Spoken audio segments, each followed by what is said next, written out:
So here we are at the Wargaming table. Um, I watched the recent Hamtag video um, about top 5 war games that made me the grog I am today. Um, so obviously, like all of you out there who have seen this video, I was thinking about the games from my past that defined for me my experience as a war gamer. Um, Now, to start at the very beginning, I solidly started with um, miniatures, historical miniatures, HO scale, um, all eras. Um, Started off, playing with the army men in a kiddish way, being a kid. Um, but as I've mentioned before, I think through discovering wargaming books in the library, which I would have stumbled upon in my search for different books simply on military history. So through discovering these books on wargaming, that was enough motivation to throw together basic rules for the little HO Army men. Started off covering basic sequence of play, movement, and firing, but I know it later evolved into command and control and recovery and so forth. So that's definitely the very beginning. Um, Something about oh, and like came out in the Hamtag video. Yeah, Risk was a good game to ignite the competitiveness in us. Then this game definitely stands out in my memory. Not the first Hex Encounter War, or I'm not sure that this was or was not the very first Hex Encounter War game I saw. I cannot remember that for sure, but this game definitely, nevertheless, stands out in my memory. This was the first time I saw a war game, a military history simulation game that seemed so technical. It seemed so technical, and so in a young, boy's mind, it seemed so realistic. Um, but this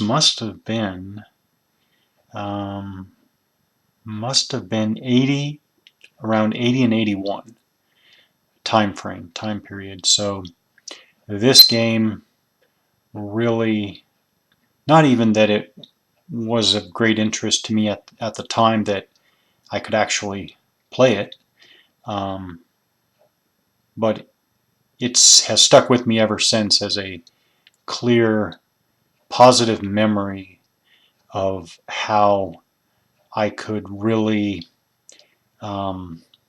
move very easily from deep interest in military history to a game and feel like there wasn't such a great jump. Um, Now, I should say after this period, 80, 81, I only say that I was introduced to war games, not even war gaming, but war games at this time. I was introduced to war games at this time, but I went with role-playing games because I could find nobody to play these historical games, and everybody around me seemed to be going with the RPG um, craze or uh, being swept up in the popularity of RPGs, and I went with what I could play with those around me. So definitely went into RPGs for quite a number of years. Um, Never forgot these tabletop historical games, but definitely left them behind. Yes, this is a screenshot from Universal Military Simulator, a computer war game published by Rainbird Software. Um, I hope I'm not retelling a story I've already recorded, but this, actually, the story I told and recorded before might have been on a lost video that never made it to, never made it to YouTube. But I might be mistaken. Maybe I've already told this story. Very, very clear, very vivid memory of discovering this game. So this would have been quite a years later, several years later, because like I said, between 80, 81, RPGs and computer games, computer programming, but not war games, um, were big interests. And this must have been, well, 88 or 89. 88 or 89. And actually, if I looked up the publication date of this, UMS, Universal Military Simulator, it might even give me a indication of exactly which year it was. But it was around 80, I'm going to say 89, 90. 89, 90, I'll say. Somewhere around that period anyways. So I'm a college student at this point, and having always remembered fondly the historical miniatures, the small town I was in had a hobby store, so I wandered into the hobby store, drawn primarily because I thought I would browse around to see what had, what was new in and what had become of those old historical miniatures, Airfix, etc. Revell. There were several more companies. Anyways, and in this hobby store, which is primarily models of all different sorts, in the back of the hobby store, there were some shelves, and on the shelves there was this Universal Military Simulator. Caught my eye. I don't even remember why. And when I say it was in the back of the store, that doesn't mean that it was in any way forgotten. Maybe it was just in the back of the store because, well, probably at this time, a hobby store in a small town probably didn't know where to, place an item like this, a computer war game. But anyways, it did catch my eye, and I went over to it, looked it over. When I first looked at it and first picked it up, I thought it was a tabletop game. And I was quite shocked to figure out, oh my, this is a computer war game. And I read over the entire package, every single word, every single symbol on that package. I actually deliberated very hard whether I would buy this or not. I just wasn't sure what to make of it. It seemed like a totally new, I don't know, it seemed to beckon an entirely new experience that I couldn't even really, I couldn't relate to very well. And then actually next to this game was a package that featured the globe and anchor of the U.S. Marine Corps. So that, of course, caught my eye, and that was a copy of SSG's Halls of Montezuma. These two games, UMS, Universal Military Simulator, and Halls of Montezuma by SSG Strategic Studies Group, were sitting there on the shelf, and I was thoroughly captivated by both of them, and I finally decided I would take the plunge and probably spend my entire my entire life savings at that point on this game. And I think I just barely went with this game because I thought it would. Um, well, it did. It covered a much wider range of history. So this one covered. I know it covered Arbella. It covered Marston Moor, um, Gettysburg, obviously, and Hastings. And there was a fifth battle. It might have been Waterloo. So with that range, I think it was ancients to Napoleonics. I think that's what slightly made me go with this game. And so I bought it and went home, and this was a classic case. I guess you could say classic case. This was, yeah, it was a classic. It was a classic case of. I loaded that thing up and I played it nonstop, hour after hour after hour. I couldn't even sleep. I was so excited at what I was experiencing, which is hilarious because this game was so slow, so creaky, so incredibly um, um, clunky in its user interface. If I remember correctly, I had to scroll through in one order, I had to scroll through one by one every single unit. I don't even think I could scroll backwards. I think I had to go, in one direction. So if I wanted to make any changes, I had to cycle all the way through every unit. Oh, it was just really, and also it had a zoom in function, which meant that it zoomed into like I don't know, maybe a 10 by 10 grid space from this larger map you see here. But every change redrew the map slowly. So, oh yeah, it's hilarious to think back to what I went through to play this game, but I loved it. Thoroughly immersed me. Definitely, definitely a pivotal um, moment in my wargaming experience. Needless to say, I got back to that store as soon as I could to get the other Halls of Montezuma, which is funny because I remember being so nervous that somebody else was going to get that game before I did. But now that I think back, I don't think there was a single person in a 250-mile radius that would have even thought twice of even picking up that package on the shelf there at the hobby store. So yeah, I got Halls of Montezuma. This is a screenshot. Um, this is I like this screenshot because this has to be very, very close to the exact scene I would have saw the moment I logged in or started up for the first time this game, because I know I went to the very first scenario, which was Mexico City, and this probably is, I'm guessing, the top left of the screen of the map.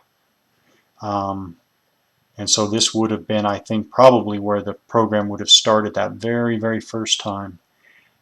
Boy, um, boy, graphically, um, incredible that, again, that this was even considered acceptable. But the game was incredible.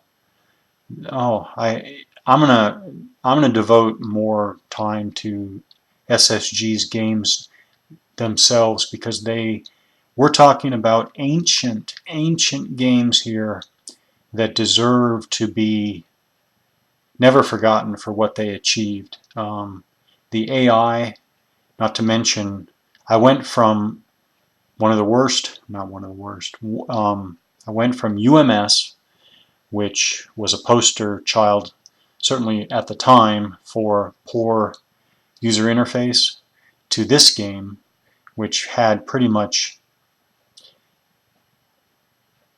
probably one of the best examples of user interface at the time. This game was a breeze to play, and yet it was intellect. It was a breeze to play on the one hand, and yet it was intellectually um, um, all-encompassing in playing in the play experience. It was immersive. It was incredible. So, well, I guess, like I said, I'm going to devote some. I'm going to reserve special coverage for these games. But again, it was a battle history of the USMC. So I know you had Mexico City here. You had Belleau Wood from World War One. You had Iwo Jima. You had two battles from Okinawa, two scenarios from Okinawa. You had Wei, and you had, which one am I forgetting? And you had, oh, you also had Pusan Perimeter, and you had, um, what was it? Incheon Landing. I think those were all of the scenarios that came with it. Um, Not surprising for the times at all. Both UMS and this game. This was part of the, I think it was the Battlefront series, I think. Um, both games included scenario editors. The UMS scenario editor, well, I thought it was incredible, but actually, this SSG scenario editor blew UMS's scenario editor out of the water. So in this system, um, you could edit all of the graphics, um, and you could completely design scenarios from a fairly deep level with a lot of different variables. Just a great game. I think the tagline at the time for these games was something along the lines of that these games realistically capture chain of command. They realistically capture giving orders to subordinate units, which then execute your orders as best they can. But I'll say that the game, certainly at the time, the game completely actually lived up to that tagline. Um, so you issued orders to subordinate headquarters, which then issued orders, down the line. Um, and it just really gave very believable results by and large. Um, and the AI actually worked. I should say, not only did the AI as an opponent work, um, but the AI that executed your orders on your side worked, um, by and large, pretty well. Um, so these games, so UMS, I think really the first war game I ever saw, played, experienced, followed quickly by this one. I went on to buy, I think, almost every, if not every, title in this series. So uh, there was Panzer Battles. There was a Romulan Desert. No, there was a Rommel one. Damn, I can't remember the name. Um, and there was a Korean War one, which was fascinating actually. And am I forgetting one? Um, hmm. And then there was a similar series, volumes 1, 2, and 3, Decisive Battles of the American Civil War, which was a different series with a different model, or different model, different design, different framework. The only thing similar is that it also executed orders um, for your side as well. I got those too, played them a lot. So anyways, cannot, to this day, I honestly say, I cannot say enough about it. Now, the graphics improved from this. Not by much, but they did improve from this. But it doesn't matter. Completely dated graphics, even when the graphics peaked, of course they're horribly dated by today's standards, but the engine is still there and the play experience is still there. And I will probably be, now that I think about it, I'll probably be actually replaying some scenarios on video here, because for no other reason than I think any wargamer should, I don't know, experience these. I'm not trying to be too categorical, but it's something, yeah, that I think wargamers should experience. Can't say enough. Oh yeah, East Front. So a couple years later, no more than a couple years later, from where I left off, I found this game, and I do think I saw this on the shelf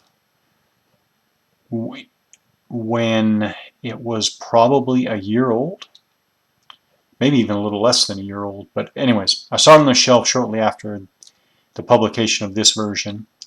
I still have mine, and well, actually this is another game that will definitely get to the under the video camera, and is another game that I think wargamers should experience.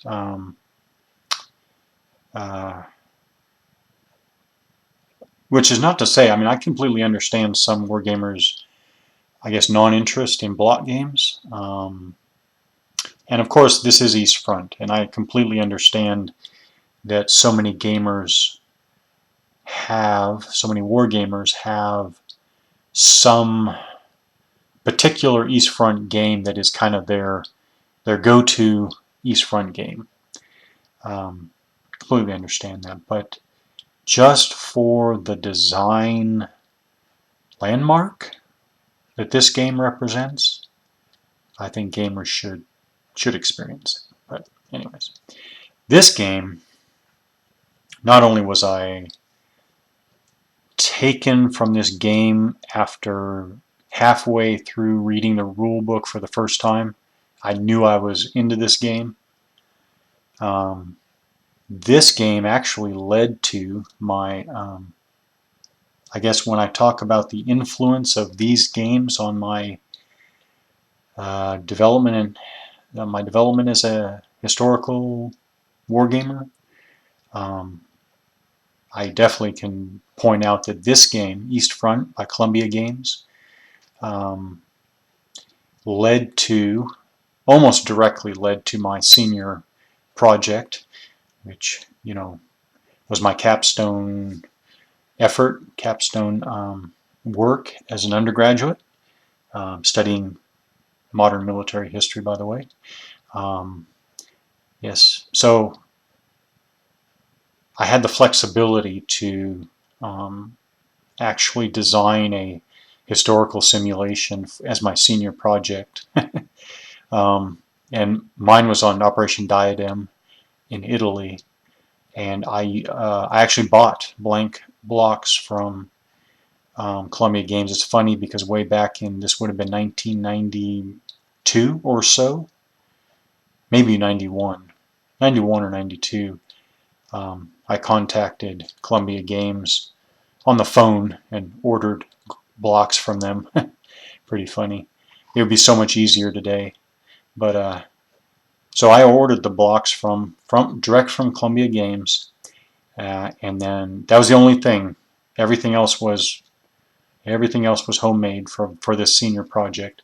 So I had a large map comparable to, oh gee, I don't know. It was not a standard map size, because I wasn't having anything to do with Hex and Counter war games at this time, so I guess it was probably 1.5 times the size of the map that came in this game, East Front. Mine was area. I made irregular areas.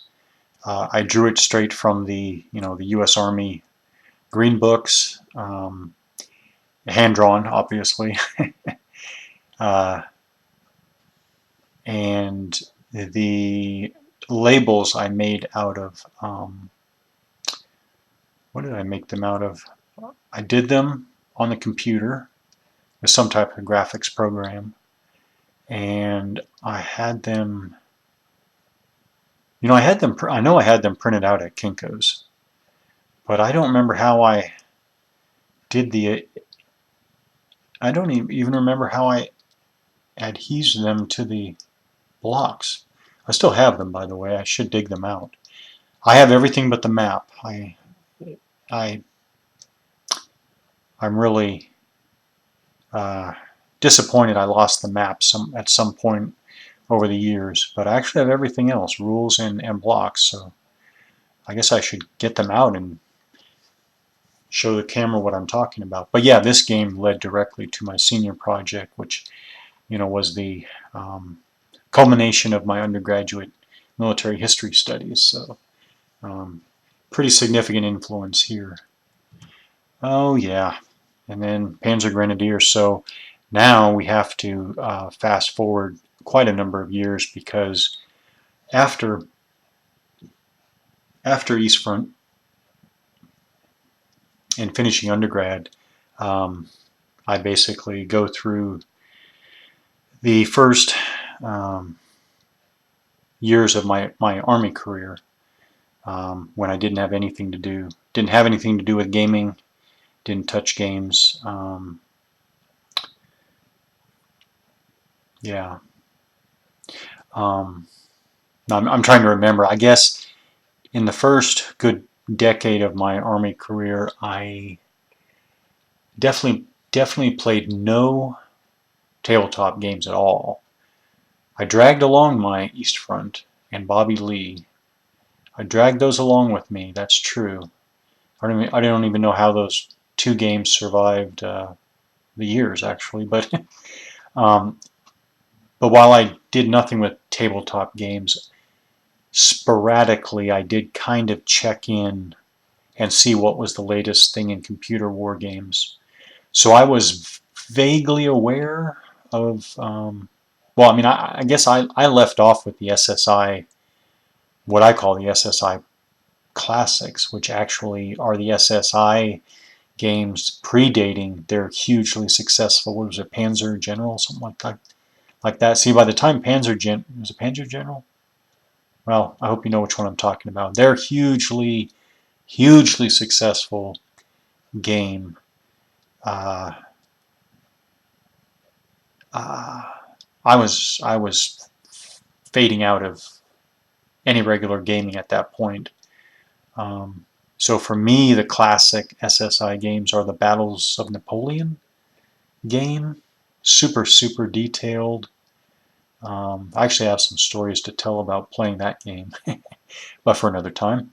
And the first war game construction set, and their conflict games. I think they only had two, a Mideast one and a Korea one. Um, those are the classic SSI games that I think of, and I was playing those games, but basically after that, I trail off to no regular playing, and go off into my Army career, first half of my Army career. So this is Casino 44, Gateway to Rome, Panzer Grenadier. Um, so, as I've said before, about 5 years ago, around 2010, I kind of decided, having shifted into another period in my Army career, I basically decided that I would have enough regular free time, not necessarily a lot of free time, but I would have free time on a regular basis. I decided that I would get back into tabletop wargaming, that is, non-computer wargaming.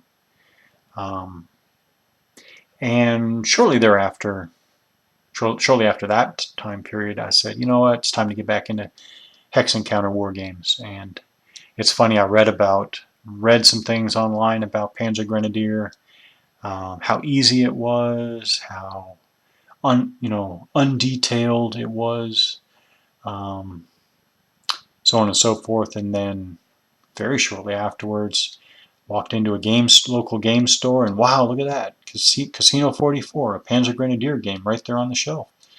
So I bought it up and went home and opened it up and was like, whoa, whoa, yeah, did not get it. I will honestly say I did not get it. Um, Tried playing, did not know what I was doing or why I was doing it, or wow, I was like, it's like a foreign language. Um, so what I had to do is I had to reset. I mean, I had to reset big time. Um, I probably had a bit of a second guessing moment. Maybe I just want to go off and start golfing or something. But no, just in time. Just in time, I read about the the airborne game in the Panzer Grenadier. Got a hold of a nice used copy of that, um, and that interested me enough to keep going. So I did that. So this game still have, of course, I still have Casino 44, and I will really enjoy breaking this out and playing it with a lot more understanding at some point. Um, I've gone on to buy quite a bit more Panzer Grenadier stuff. So, but this was um, a memorable game, um, a landmark game in my experience, because this was one of the big purchases and big eye-opening experiences after deciding, I might take up Hex Encounter wargaming as a regular hobby. Um, and so, for that reason alone, it's very memorable. Um, I haven't said much at all about what has kept me going um, to play war games. And by the way, I was thinking about this recently. Some people are really taken with the question, what is a war game? Um, for some reason, for whatever reason, the question "what is a war game" doesn't really grab me. But the question of why war game? Why go through all of this? Especially since I've spent more of my gaming life. I can say well, I don't know about now. Probably now, my non-computer gaming life time is starting to get up to equal my computer wargaming life. But for so many years, I basically only had experience with computer war games, and um, so why play Hex Encounter war games? Why pay this money for what are essentially paper puzzles? What are paper puzzles? Um, but actually, I have a lot to say from my own experience, my own perspective of why war game. Um, but I think that deserves its own video. So that was Africa Core by the Avalon Hill Game Company, a game that definitely opened my eyes to how a quote-unquote serious game could link um, very well with military history. UMS, Universal Military Simulator, published by Rainbird Software, um,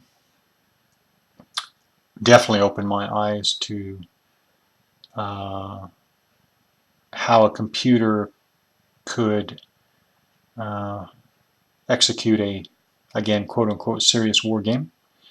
Halls of Montezuma, though, published by Strategic Studies Group, SSG,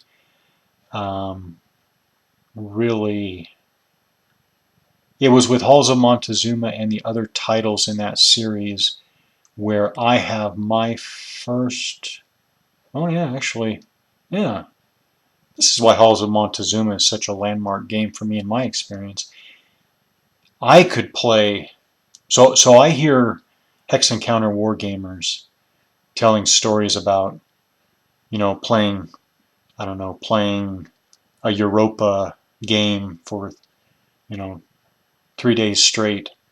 An incredible experience that was.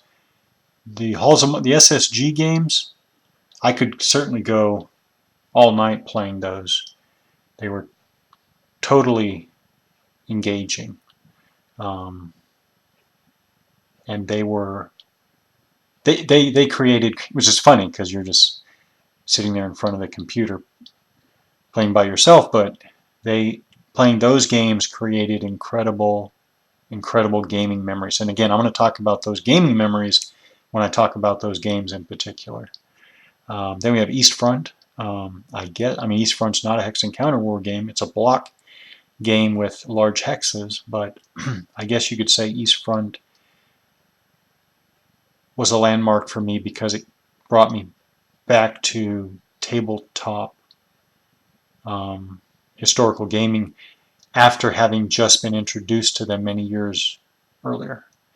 And then Panzer Grenadier Casino is really for me, kind of symbolic of my entry into historical war games, tabletop war games, including Hex Encounter war games, this last time around, so to speak. So that's been at the wargaming table.